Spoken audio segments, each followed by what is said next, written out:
that could be interesting. How many of y'all would be here to see Michael Rainey Jr. go to Chicago and work with Tommy? How many of y'all would be here for that? I'd be here for it. It's going to be a different playing field. It's going to be a whole new playing field because them folks over in Chicago ain't playing with Tommy no more.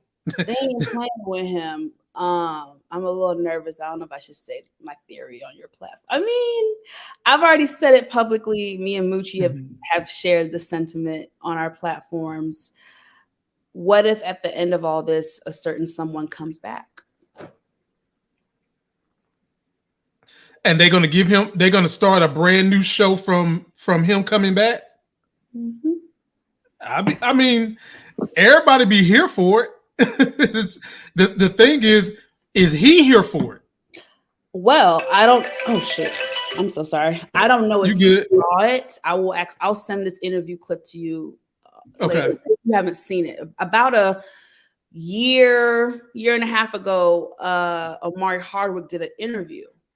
I saw it. I saw it. So if they give him this, he'll come back. So I feel like if y'all paying Mary $400,000 an episode, Cotto, be more careful.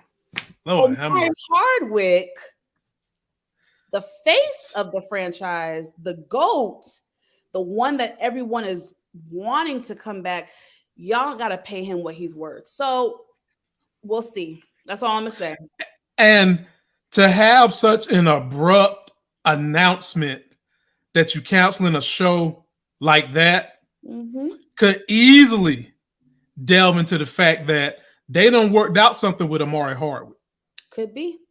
They done worked out something. You just never know. You could have it. But then the thing would be, it would be fun to speculate how would they do a show with just him, because Tommy's in Chicago. I didn't say just him. Well, I don't know y'all's theory, so I'm not going to speculate on it. I will say I can, and shout out to Moochie, because we talked offline. I could see a situation where he got to come back and save Tariq. And something happened with them moving forward. Right. Okay. All right. Hey, I'm here for it. I think a lot of the fans would be here for it, and we definitely would cover any situation like that. So you guys let me know. Are you finally ready to see Omari Hardwick come back and ride off into the sunset with a show that him and Tommy made famous? I'm here for it. Let's make it happen. Now that we've got Monique's attention, we are going to talk about BMF, and we in the A, and we know she's a big time player in the A and homeowner in the A now. Congratulations. Just can't do nothing with black folks stepping their game up. You can't do nothing with it. She's stepping that game up. How did you like this last episode? For me, it was kind of like it was a calm episode, but it's leading up to something. Absolutely. And so how did you like it? And we can there's certain parts about it we can talk about, but just overall, tell me what your thoughts were, and then I'll go through certain angles, especially that old cougar that I told you can't get rid of. I told you couldn't get rid of that cougar. She keeps coming back. You talking about Marquisha? Marquisha, yeah. $2 help. Sorry. Oh, God, you know, Freaknik just came out this week, the documentary, right? Yeah. I heard from you and a couple other people that it was a little underwhelming. They could have added more to it, essentially. And The best way to put it, it was very informative, but not that entertaining. Okay. Yep. Yeah, I've heard that from you and a couple others. Yeah. I mean, it's definitely worth the watch. Don't get me wrong. I'm watching it, but it felt like, and I understand why they did it, but at the same time, you still want to give entertainment value that people are kind of expecting, because they did give you information about how it got started, how it wasn't supposed to be a freaky deaky thing and all that. But at the end of the day, the draw is the fact that it was a freaky deaky thing. you know, and you should have spent a little more time on that part. So that's why I say it was very informative. Wasn't quite as entertaining as it was informative. Gotcha. Fair enough. Yeah, but that is. But yeah, talk to me about this BMF episode. I'm trying to. I only saw it once, so I'm trying to. But I can coach you on in there if you want me to. Now I would love to hear your take. Let me coach you on in there first. Come on, man. This thing started out real nice and good, y'all, because Loco done told Meech he's got a shipment of bricks that fill up a whole daggone airplane. And I love this dude right now. Loco, I love this dude. Like the little relationship between him and Meech, it's funny. And his homeboy. So we'll start there. Start with me on how you felt when he heard about this big shipment. He's got to go meet a pilot in Detroit. How was you feeling saying Meechie about to go home?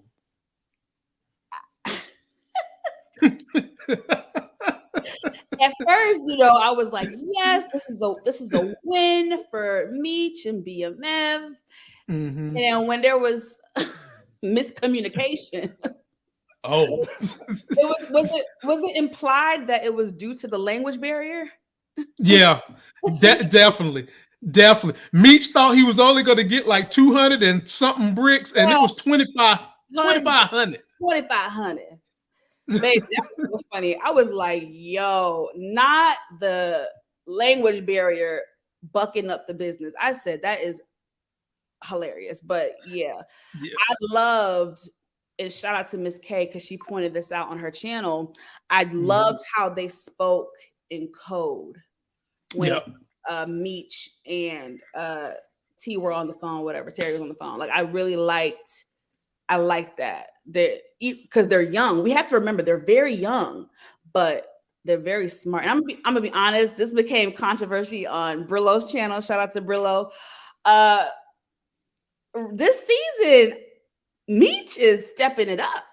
Meech has been making some boss moves. I feel like Meech's character this season really is showing him as a leader. And the way he's able to lead, he does have a little more leadership skills than his brother. I feel like you don't feel like he's always been like that, though. He's always been like that, but I think the writers are intentionally highlighting it more this season. If you reflect on season 1 and 2, the writers made us very aware of both characters' pros and cons, their flaws and their strengths equally. But for some reason, this season, they are really, really, to me, putting Meech in the forefront when it comes to BMF. Like, he's really, like, shining this season as far as business sense, his leadership skills, how he's willing to take risk and, be strategic and plan. Like, it's very, yes, thank you, young boy. It's more noticeable this season. Very much so. Yeah. Right. And it seems like Terry this season, it seems like he's been fighting Meech, but he eventually falls in line. Yeah. Like it's like, dude, why are you giving this dude so much grief if all you're gonna do is eventually just fall in line in the first place? Meech is typically right. Like it's looking like 9 times out of 10, like. How did you like he done took Greenie Girl, told Angel, baby, you ain't got to do all that stuff you've been doing no more. I want you to stay right here. My man gonna guard you. I gotta go handle some business. I'm gonna be back. How you liking the way they evolve in this relationship? I got trust issues. I got trust issues. Baby, I got trust issues too. Okay. So this is where I'm gonna go with this. From a chivalry and being a gentleman standpoint, I like it. He's doing it to where he likes the girl, he sees potential in the girl. He's like, look, I got you. He ain't saying I'm gonna take care of you. He's just saying, do what you gotta do, go work, If you want to strip, go strip, but you get to keep your money. I am not going to take your money. You keep your money. You stack your coins up. You know what I'm saying? Now he's out as far as like, yo, you can stay here because he knows the block is hot with old boy. So he's like, look, stay here. Security going to be here. Da, da, da, da.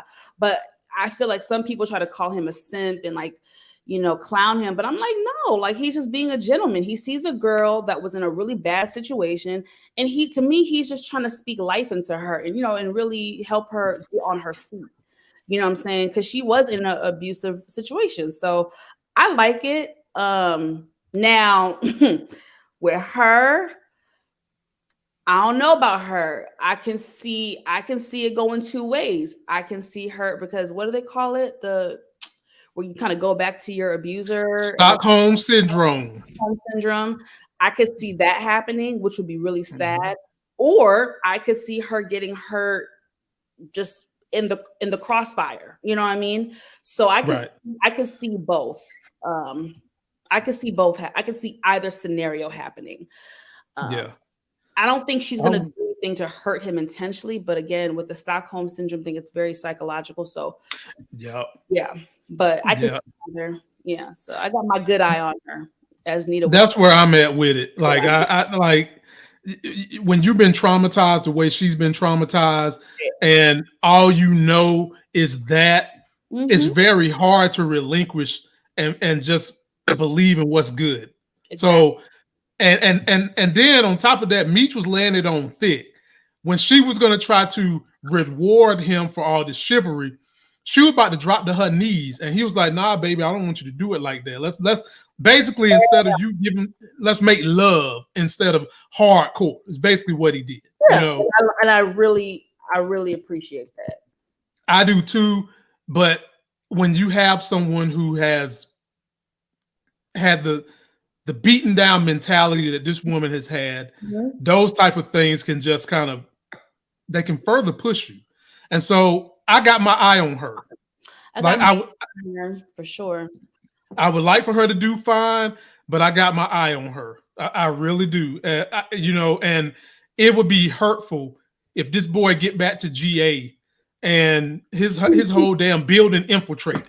Because some of the fellas, in the YouTube community had a problem with, I guess, Meech trusting her so much and like leaving her in his home and like taking her back to a home versus maybe putting her up in a hotel for a week or so. You know what I'm saying? Like I think right. A problem with like, you're trusting. That's legit. That's a fair point. Yeah, it's a fair point. That's legit. So then Meech, after he loves her up, he gets to Detroit, and Terry's just like, everybody happy to see Meech except for Terry. Terry's worried about the social services. He's still worried about Marquisha. Everybody, he's just like But Meech come and let him know, we about to fix these problems, bro. We got these bricks we got to go get. Brick. And not forget a brick. Monique, this is a damn house. Like, it was enough bricks in that plane to make a house. You feel me? Like, you can go make you a damn Wagner Garden Road or something you want to with them bricks they got. Do you feel like when T seen him and how much love the fellas was giving him, did you feel like that rubbed T the wrong way? I think it did. I think it did. I think T is being like a little brother who, Meech is big man on campus. And I guess he felt like, damn, you about to come up in here and take the shine away from me. Basically it's like, I just started to getting these fellas to kind of believe in me and trust in me and try to take my lead. And here you come, snatching it back, snatching the power back away from me. But the thing is, they all BMF. That's the part where you want Terry to just be like, look, dude, we all BMF. There shouldn't be this overwhelming feeling of I'm losing something. We all family. Like, let's make this thing happen. So, and we'll come back to them in a minute. How did you feel about the reveal of what was going on with them bricks and that Detective Jen, she ain't no slow leak. Okay, baby. Their dynamic is just very interesting. I mean, I do think she's gonna pull back, knowing that whatever he's into, whatever how grimy it is, she's gonna pull back because she knows that it's ultimately to save Kevin. So I do think she's gonna Right. give him a little bit of grace. I don't think she's gonna be an issue for him. Hell, she might even start to try to cover up for him, because if that other detective starts digging and gets closer, I can see Jen kind of letting Bryant know, yo, watch yourself, because they're starting to dig. So I see them still low-key working together now that she Right. knows, hey, this is for my family, this is for Kevin. So yeah. Are we gonna see any more Oriental African soup mixes between them two? I will throw up. I will throw up. That was one of the nastiest, ugliest sex scenes I've ever seen in my life. Because you didn't enjoy the two individuals involved, Monique Nicole. I mean, you can be honest. I mean, look, I don't. Some people. I don't like. Some people. Yeah, I'm with you. I don't like to see rabbits having sex. I would rather see Sax and Jenny again doing it. Okay. I would, and that was so cringy for me, but I would rather see them do it again than see what I saw between Brian and Jen. No. Well, I don't think Sax is going to be getting any more of that Jenny sauce. Yeah, R.I.P. But you know what I'm saying. I don't. Yeah. Oh, shout out to my folks that's still rocking with Daddy Flannery, because Daddy Flannery was landed on thick this episode. Daddy Flannery, I'm thinking, dude, you about to go try out for the Mr. Olympia? He in here doing curls and got on his tightest wife beater he can find in his closet. Then he was running around there damn near naked. And if the wind would have blew just enough, that little towel would have came off, showing her all the goodies. How did you like about Daddy Flannery basically saying, look, I know you're dealing with Dr. Reese, Dr. Thunder from Down Under, but at the end of the day, I just want to understand where we at so I can make my peace. How did you like that? Yo, Charles think he's slick. I think he pulled I'm gonna listen, y'all know I'm a fair person. I give credit where credit is due. And I have to say, Charles, that was some smooth shit, brother. That was some smooth shit. He said, I ain't even gonna get mad about the shit. I'm gonna confront her, let her know that I know, but we cool, baby. No sweat, no pressure. He pumping that iron all episode,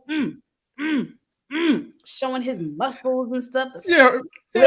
He around there spitting on his muscles. I'm like, but the niggas in the Olympia don't be glistening that much. You running around here. Every time you turn around, you probably. He got the sweat glistening on all over his body. You know what I mean? Being real smooth operator when he talk. Oh, this part. Yeah, I fixed you dinner. It's downstairs. So I made that for you, baby. Woo! Since when you cooking dinner, Charles? Shit. He got, even Lucille got a little hot and bothered. Y'all saw when she look at Lucille. Look at her back there. When she walked back to that room and was like, "Whew, let me calm myself down, because that coochie was jumping. She was ready. It sure was, boy. That thing was like potato salad down there on that light skin. It sure was, boy. Charles about to beat a spoon, boy. You about to get it jumping. Like, for me, everybody knows what really happened with them, and I've just been trying to figure out how the writers are going to make this a situation where I think that the fans can get behind both. How can you do this so the fans can get behind both? And I honestly think that they done a good job, considering everything Charles has done, of kind of getting people back on his side this season, especially after the last episode in which he kind of went down there and got touched by Meech. Just the whole helping Meech get the house, kind of reminiscing about the hopes the things he wished he could have done for them back in the beginning, and it just didn't happen. And then eventually he signed a house. You know, he went on ahead and he did that. He did that, even though he ain't with the game. And now they're writing him in a way where it seems like he's okay with what's happening with him and Lucille, and he's not going to fight it. But at the same time, he is fighting it because he don't really want to lose her. That's why he's running around there showing off all his damn wares, more wares than an appliance salesman. He's showing it off. It's a lot because I love that he's trying to fight for his marriage, but you should have been fighting for it before you put your Peter Weeder in another woman. And then we have to let's go back to that. Okay. It's like you already it's bad enough that you cheated. Mm-hmm. But you didn't cheat with no regular old scallywag. You cheated with a friend of mine. That's a level of deceit and griminess that I just don't know. I don't know about that one because I feel like in a marriage, even though I'm against infidelity 100,000%, I know that if that were to take place, when you talk of marriage and children, for me, it's not something that I would just say, sign the divorce papers. I would have to process it. And, you know, who's to say I wouldn't fight for my marriage? So I'm not even. There's levels to it. Like what you said. There's levels to it. Definitely. I would be willing, if my husband messed up and he is fighting for our marriage, I would try to work it out.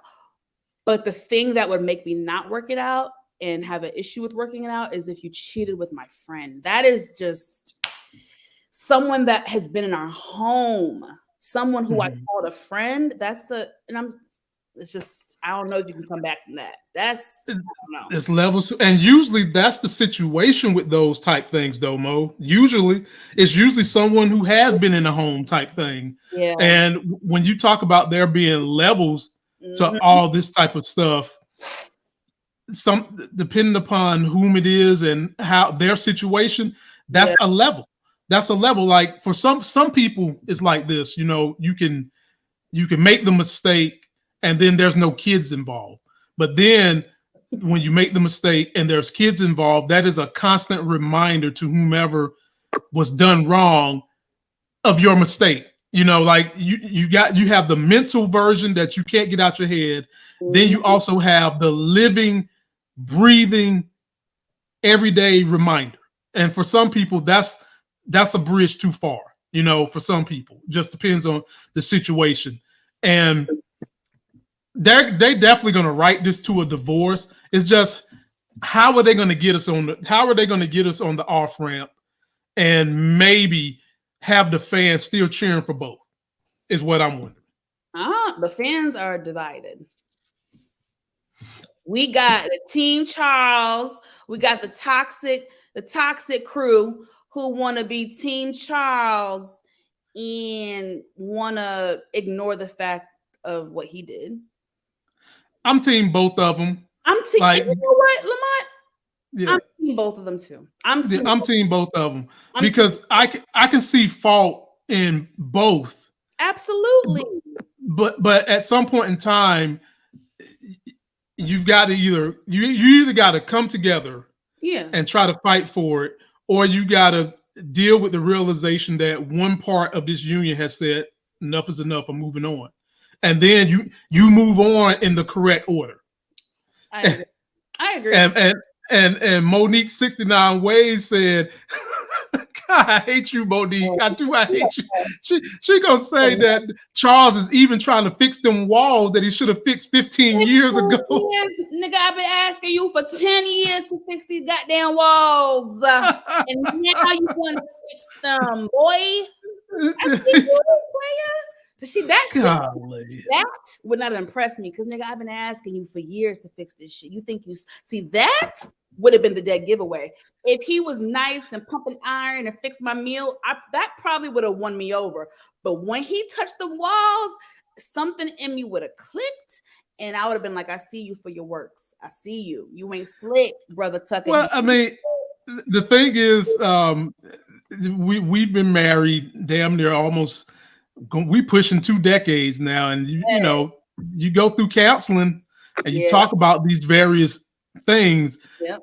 Sometimes what he just did, it Mhm. might seem like Strategic. a hail, yeah, or a Hail Mary. But Mhm. in the grand scheme of what a counselor would tell you, if that's something you want done, you can't Mhm. get mad that he is now doing it and try to say, I don't want you doing it now. When this is something I'm you not get gonna say that, but in my head, I'm like, I know what you're doing. right. So I don't know. We'll see where they go with them. I'm hoping for the best because I do like both actors. Me I too. mean, like both of Oh, them yes. are super talented. Like folks, there's so much talent out there that don't get to put on the big pedestal. I don't know why, but both of them can act their butt off. Absolutely. Um, so, Absolutely. but then we get to this airplane. No. Before we get to the airplane, let's get to this chick right Oh, here. Jesus. Let's get to Markeisha, who has a judge in her pocket, and Mhm. then we get up here to Henry, who saw a little taste of Markeisha and started getting thirsty, like she wanted a drink. You did. T got so mad he had to step up and call the girl a B. Talk to me about this, Monique. Oh, you know what? How you feeling, Henry? Anyway, Baby, put me on the camera. I'm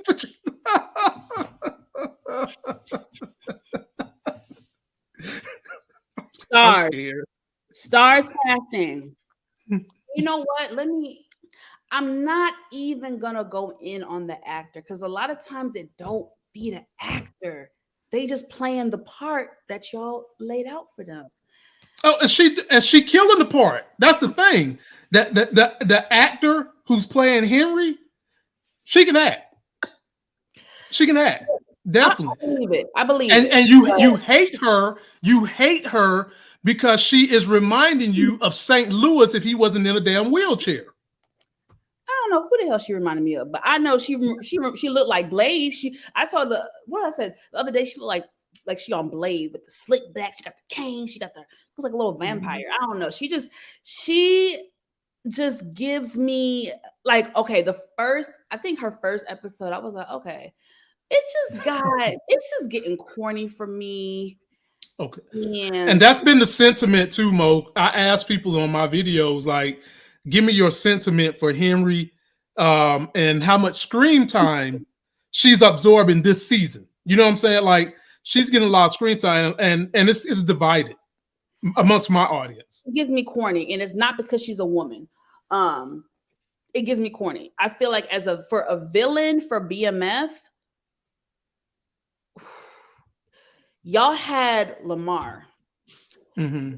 Whatever big villain is coming after him, I'm sorry, and it's not fair to them. They have very big shoes to fill. Lamar was a top tier villain. Even last season, oh boy, who what's his name? The one that was cutting off lips and shit. Yeah.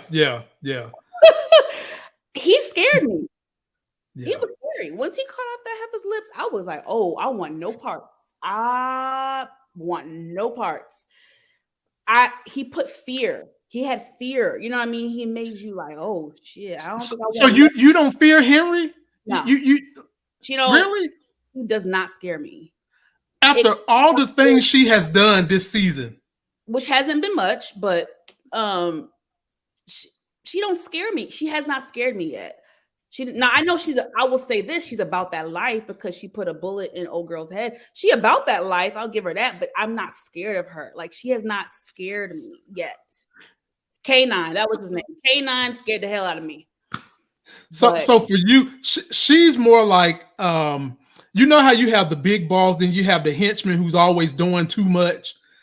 She reminds you of the henchman who's always doing too much. Like they want to be the big boss. They want to be the one with all the power and the control. But you see every day why they don't have all the power and the control. That's how Henry is. Would that be a fair assessment of Henry for you? That's fair. I just like I said, she gives me corny right now. It's giving corny. Okay. All right. I'm Well, impressed. she sure enough was impressed with Markeisha old behind, Cougar behind, wanted to get a taste, told her to quit messing around with young boys and She want to get up in them panty drawers, like you would say. Yeah, I don't know if she can handle Markeisha. I don't know. I mean, Oh no. Markeisha might have that biggest penis you get from Adam and Eve mail right back to the shop. That's an old cougar to know how to handle some things. Now I don't know, Oh boy. but so we get to the airplane. It's loaded with drugs, and I was a little worried about this airplane pilot at first. I ain't gonna front because he seemed like he was lazy as hell. He kind of almost gave off a racist vibe. But then when I seen the way he handled these two and came out and took care of Coach Cop, I was like, he about that bread. He is about that bread, and he know who butters his bread. Talk to me about how you like the way he hemmed up Coach Cop. Save Michi. Oh, I love that scene. But yes, in the beginning, I was apprehensive of the pilot. I was like, oh Lord, I hope this isn't nothing shady. I hope it's not a setup. But yeah, I loved this scene. I thought it was very clever. You know, it was a dope ass scene, and I was laughing at Brian's ass because he's just so thirsty for Meech, and it's so late and tired at this point.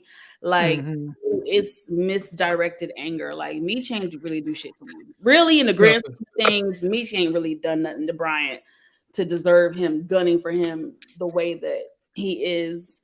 Bryant made Michi his white horse, basically.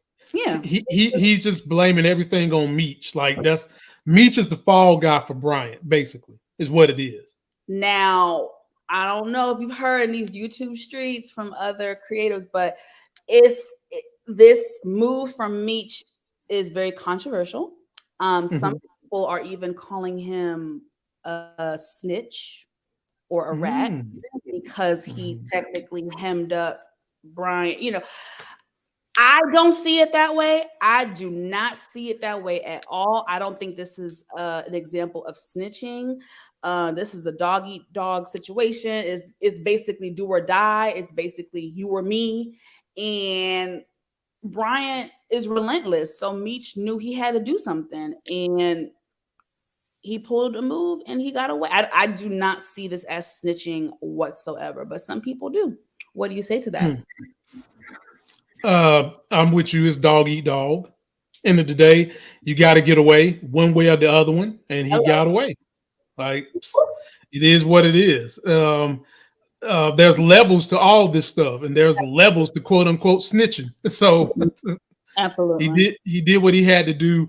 And to those of you who are a little, how can I say this, touched by something you get from Adam and Eve when it comes to Henry. Shut up. They have bought time for what's about to be a turn to. I can go ahead and tell y'all right now. What? Episode number 5 of BMF. If you are a Game of Thrones fan, think about that red wedding.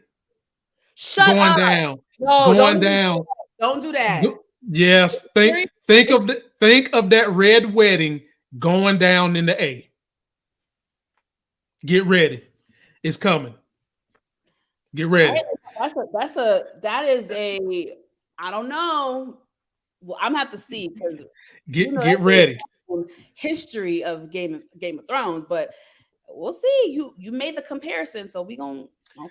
I'm gonna see. And I could even step out there and go a little further and add more to it, but you all have a pretty good sense of me and hyperbole, and it's usually my hyperbole is never as bad as fucking 50 Cent. Okay, like I when I give hyperbole, it's usually on the nose. It ain't some blow out the wall craziness. So this last episode was a calm down kind of taper, settle on in. We hear y'all. We understand how y'all feel about Henry. We haven't forgot some other folks we done set up that's already in the A that are antagonists. You're gonna see all that coming, ladies and gentlemen. All right. Don't even say no. Hey, that's it. It's so thick. I'm not even doing one of my infamous breakdown videos this week. I'm not. I'm not even gonna do it. Y'all just get ready and trust your boy. Now, one thing Stars is good for, Monique. Yes, sir. Is these dinner scenes. How did you like Nikki airing out everything? And you know, I'm on Team Nikki on this one. I'm Like, Team Nikki. Team freaking Nikki. Now, usually, y'all, I'm old school. I'm like, children stay in a child's place. Da, da, da. But no. This ain't no average family situation. I'm all the way Team Nikki. Y'all sitting up here acting like she is not absorbing the shit. This is not a typical family. We got thank you, two brothers that are thank in you, the drug game thank you. that have escaped death. How many times? How many times has Nikki had to roll up to the hospital in the middle of the night to check on her brothers who could be dead? That is traumatizing. Okay. In the drug game, one got two babies and dipping and diving with a cougar. Mm-hmm. Mention she witnessed her friend getting the jabby jab by a psychopath in connection to some BS that her brothers were in. Like, Right, right, child was taken out in front of her because of her brothers, essentially. exactly. Beyond traumatizing. Then Mm-hmm. you got Lucille and Charles.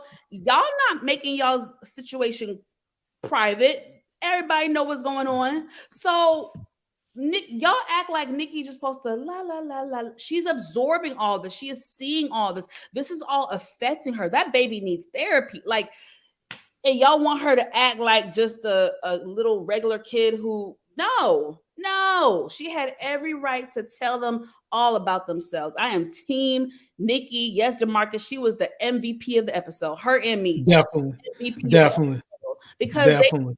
they have to, like, I believe in people, like close friends and family, telling you about yourself. Sometimes you need somebody to tell you about yourself. And Mm-hmm. the family needed to get checked because the way y'all operate is just not okay, like in any way, shape, or form. And y'all Right. mad at her because she had boys.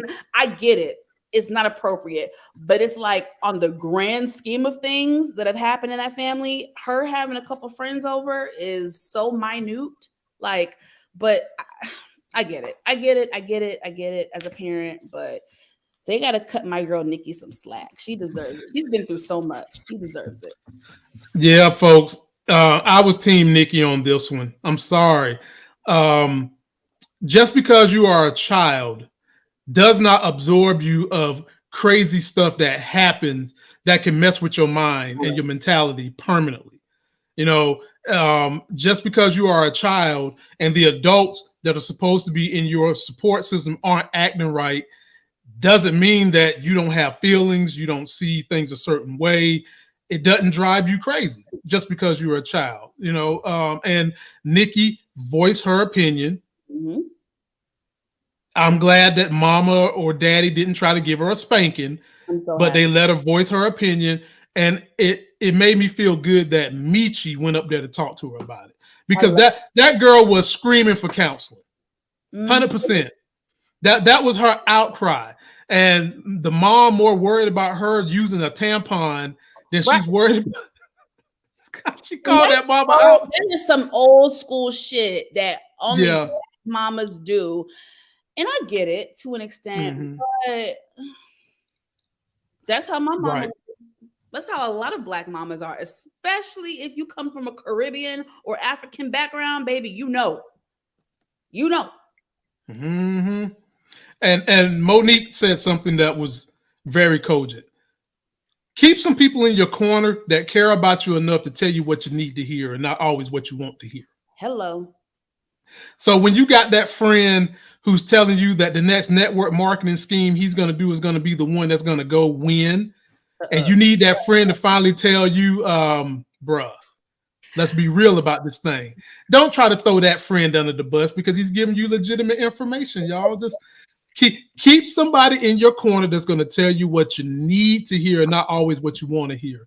Those are your best friends. Those are the ones that's got your I have to get in my car for my doctor's appointment. Oh, you good. You good. You good. From my phone. So I'm gonna exit out Okay. and then let me back in a minute, okay? Okay. No doubt. Okay.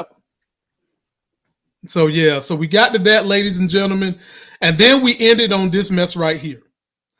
I've been telling y'all, Stacks could not be trusted. Anytime you got a man that want to call himself 2 Chainz and he only wear one damn chain, he's telling you you can't trust him. He's telling you, look at this mess. And not only is he trying to double cross Meech, his big, tall, dumb butt don't even realize that they speaking whatever language they speaking and talking junk about him and is about to double cross him. I need y'all to speak to me on this. What the hell is up with this? 2 Stacks don't even realize they about to get in his butt. You feel me? He don't even realize they about to get up in his butt and do him dirty. He don't get it. He's messing around, and then he's going to wind up probably dying next episode. I mean, I don't have no concrete evidence of it, but don't be surprised if his big dumb butt wind up dying next episode. But please be sure to post me your comments on 2 Stacks, 2 Dumb. And let me get on to my super chatters. By the way, let me just say it's always a blessing to have 79 people middle of a day Monday that want to come and spend some time with me and the people I rocks with. We never take that for granted. We're always thankful. We're always trying to figure out ways we can get you involved. We're always trying to figure out ways we can do more for you. And I just want to say thank you. Continue to help me grow. Continue to help me have a voice in Hollywood as I'm preparing to try to get into this film thing. And I want that voice to always be your voice as well. So I'm always going to listen to what you guys have to say about scripts, shows that we watch, taking into consideration how you feel about certain shows so that that voice can also be lended in Hollywood as well. This is a segment when I read the super chatters and the comments that the good people leave in here. Let's see what we got. Tania left me $1. I appreciate you, my sister. You ain't have to do it, but I am grateful you did.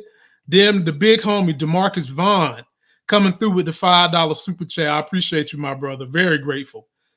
I think Lenny Edwards might snitch on Henry about buying the ambulance, and this will cause friction with Blaze and Henry.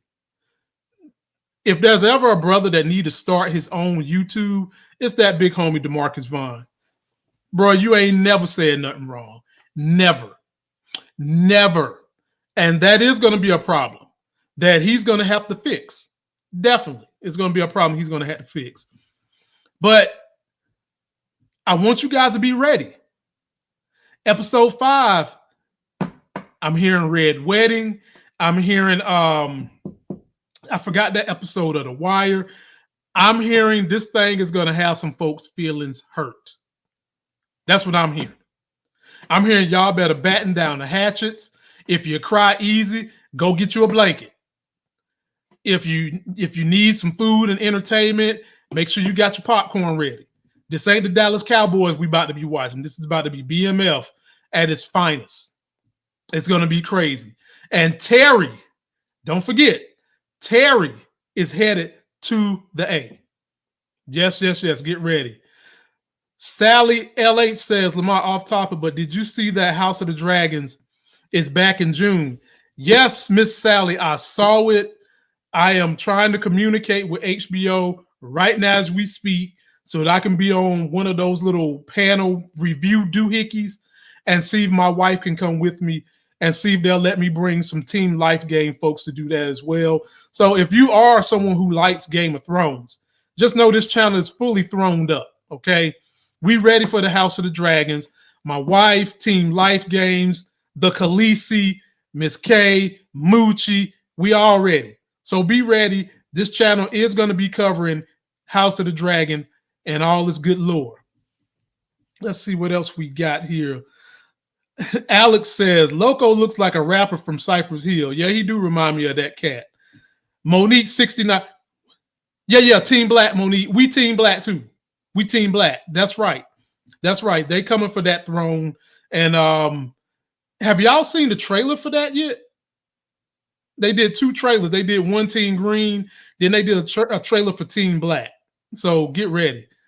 All right, Monique Nicole is back up in here for the closing words. Monique, there's one subject that I wanted to talk about that we brought up in our personal chat Yes, that we sir. have, and that was the whole thing about Godfrey and Club Shay Shay. Yes. Let me play the clip for you, and then we'll end by letting you talk about how you feel about the whole situation. Here we go, ladies and gentlemen. You tried to do Saturday Night Live, Def Comedy Jam. Def Comedy Jam never chose me.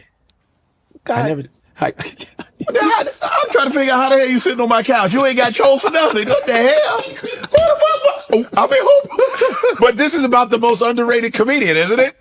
You didn't get chose for shit. I'm surprised I'm here. Like, this ain't even gonna show. Yo, Def Jam skipped me. I auditioned many times and did well. They never chose me for. Somebody told me, what's his name? Told me, should I bring out names? Go ahead, sure. Bob Sumner told me he was the guy that you got through him to get to Jeff. He said, yo, you're not ghetto enough. I go, I'm not from the ghetto, but I'm not from wealth either. Right. But I'm not from the ghetto. I'm a normal dude. Right. But I'm funny. You've sent me to every other room. There was a room called the Peppermint Lounge, which Bill Bellamy hosted. Mm-hmm. Bill Bellamy hosted that shit, and I did well in that bitch. I was doing all the rooms in Brooklyn, and they just never chose me. They chose everybody around me. They had Dion, Corey, everybody around me, but he never chose me. I don't know what the reason was. Monique Nicole, how did you feel? How did you feel about this Club Shay Shay with Godfrey the comedian? Yeah. Can you hear me? Yeah, I can hear you. Uh-oh. Can you hear me? Okay. We can hear you. There's so many thoughts that I have. So you can't. Okay. There's so many thoughts that I have. Mind you, I haven't seen the whole thing. I just saw several clips or whatever. I enjoyed it. He's speaking his truth. I do think he's not given enough credit, and he spoke on all types of stuff: Def Comedy Jam, SNL, all types of things, and it's just like, I'm gonna go with the point of the whole, like, you're not hood enough, you're not ghetto enough, and it's just like, we have got to stop that in the Black community. Like, we can't be like, oh, we're not a monolith, but then, like, you guys, like, y'all try to put us in a box, and the thing is, we do it to each other. Like, the minute someone is like different, you try to label them as something else. You know what I'm saying? And it's just like, I feel for the brother. Like, it's a sucky feeling when you know you're qualified for something. You know you're good at it. You know you are.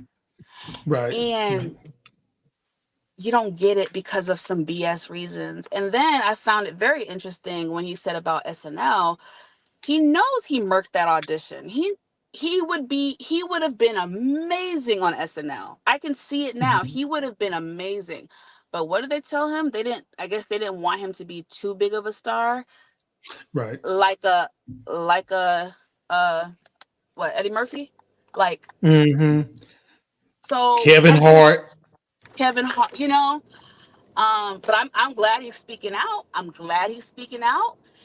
I hope this will give him more opportunities. I hope so. If there's anything you could say, that Club Shay Shay, that couch has been a safe space.